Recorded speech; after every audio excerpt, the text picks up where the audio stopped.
कुछ लोगों के सवाल आ रहे हैं कि भाई स्टार उत्सव ने इस बार पार्टिसिपेट क्यों नहीं किया। क्या स्टार उत्सव डीडी फ्री डिश पर वापसी अब कभी नहीं लौटेगा?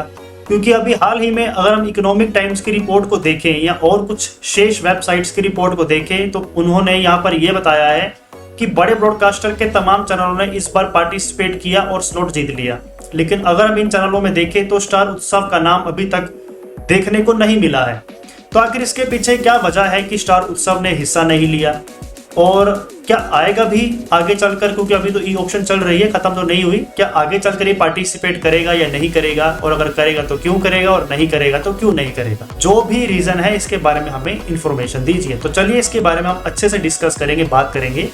और मुबारकबाद भी हम आपको देना चाहेंगे कि आपके जो देखे जाने वाले चैनल हैं जी अनमोल, सोनी पल और कर्ज रिश्ते, ये कहीं ना कहीं 1 अप्रैल 2025 से आपके लिए वापसी लौटने जा रहे हैं, जैसे कि हमें इन्फॉर्मेशन आई है।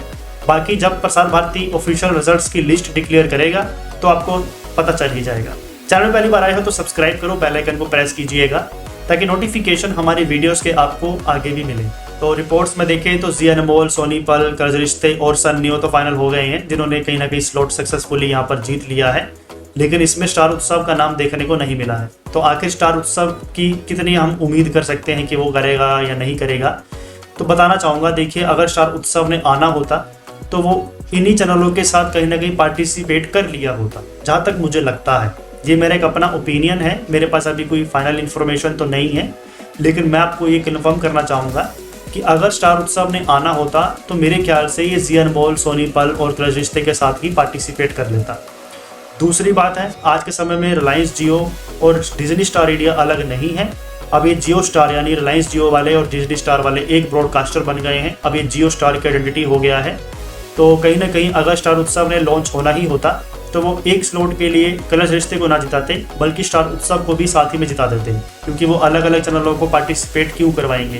क्योंकि उनके पास जो है, अगर उन्होंने सोच ही रखा था कि हमने दोनों चैनलों को वापसी डीडी फ्री डिश पर लॉन्च करना है, तो दोनों चैनलों का जो है पार्टिसिपेट करवा सकते थे, लेकिन इन्होंने ऐसा नहीं किया। तो इसका मतलब साफ है कि स्टार उत्सव को ये डीडी फ्री डिश पर वापसी लौटाना नहीं चाहते। अब एक और सबसे बड़ी वजह है जो कि यहाँ पर बताई गई है कि अब जो है इन दोनों चैनलों को अलग अलग आइडेंटिटी की बजाय केवल एक ही चैनल को जो है वो रीरन शोज के लिए रखना चाहते हैं। क्योंकि सेम ही जो टाइप के सीरियल्स हैं, कॉन्सेप्ट है, प्रोग्राम्स हैं, वो स्टार का है और जो वाइकोम 18 का है, कलर्स का है, वो अब एक ही चैनल पर दिखाया जा सकता है। क्योंकि जो भी सीरियल्स के राइट्स हैं या जो भी कंटेंट है, अगर ये चाहें, जैसे कि आपका रिश्ता क्या कहलाता है, ये स्टार उत्सव का one of the most popular serial रहा है, तो अगर इसको ये दिखाना चाहें तो ये कर्ज रिश्ते पर भी दिखा पाएंगे। क्योंकि अब जो है ये वाइकोम 18 के चैनल और स्टार के चैनल एक हो गए हैं, तो ये प्रोग्राम्स को भी एक्सचेंज आराम से कर सकते हैं। तो उन्होंने यहीं पर जो है विचार किया कि भाई स्टार उत्सव को अलग से लॉन्च करने का क्या फ़ायदा, जब हम दोनों ब्रॉडकास्टर्स एक ही हो गए हैं। तो स्टार उत्सव को और कर्ज रिश्ते को अलग अलग ऐड करने के बजाय, लॉन्च करने के बजाय, हम केवल कर्ज रिश्ते को ही आपके रीरन शोज़ के लिए रखेंगे और स्टार उत्सव को ये बाद में बंद भी कर सकते हैं, या फिर उसको एक नया नाम देकर एक नया चैनल भी बना सकते हैं। तो कहीं ना कहीं अब आपका कर्ज रिश्ते ही डीडी फ्री डिश का पार्ट रह सकता है, जैसे कि जानकारी मुझे मिल रही है। स्टार उत्सव वापसी नहीं लौटेगा, क्योंकि स्टार उत्सव के शोज़ अगर इनको दिखाने होंगे तो ये कर्ज रिश्ते पर भी दिखा पाएंगे, क्योंकि कर्ज रिश्ते जो चैनल है वो भी स्टार का पार्ट हो गया है और जो स्टार उत्सव था वो कलर्स का पार्ट जो है वो बन गया।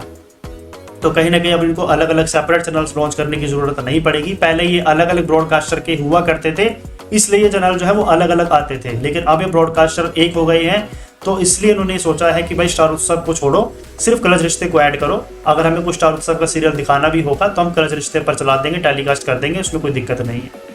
तो जहाँ तक मेरा ख्याल है यही फैसला हो सकता है। आपको क्या लगता है, स्टार उत्सव के पार्टिसिपेट ना करने के पीछे क्या वजह हो सकती है? आप अपनी राय जरूर दे सकते हैं। मेरे सिर्फ 2 ही कंडीशंस हैं। पहली कंडीशन मुझे ये लगती है कि अब ये जो है सिर्फ एक चैनल को कर्ज रिश्ते को ही रखेंगे रीरन शोज दिखाने के लिए, तभी इन्होंने स्टार उत्सव का जो है पार्टिसिपेशन नहीं किया। दूसरी बात, पैसा बचाने के भी जो है यहाँ पर जो है तरीका इनको मिल गया, क्योंकि 2 चैनलों को अलग अलग से लॉन्च करेंगे तो 18-18 करोड़ रुपए के हिसाब से उनको काफ़ी बड़ी रकम डीडी फ्री डिश को देनी पड़ती, और शोज़ जो है घूम फिर के वही दिखाने हैं तो वो कर्ज रिश्ते पर ही दिखा देंगे। स्टार उत्सव को अलग से ऐड करने की ज़रूरत नहीं है, क्योंकि ब्रॉडकास्टर एक हो गए हैं। और तीसरी बात यही है कि स्टार उत्सव को शायद आने वाले समय में हमारे लिए बंद करके कोई नया चैनल बना सकते हैं और सिर्फ ये पुराने शोज़ को दिखाने के लिए कर्ज रिश्ते को ही जारी रखें। तभी डीडी फ्री डिश पर सिर्फ कर्ज रिश्ते का ही स्लॉट जीता है। बाकी आपके मन में कोई सवाल हो तो प्लीज़ अपनी राय कमेंट बॉक्स में जरूर दीजिएगा। नमस्कार।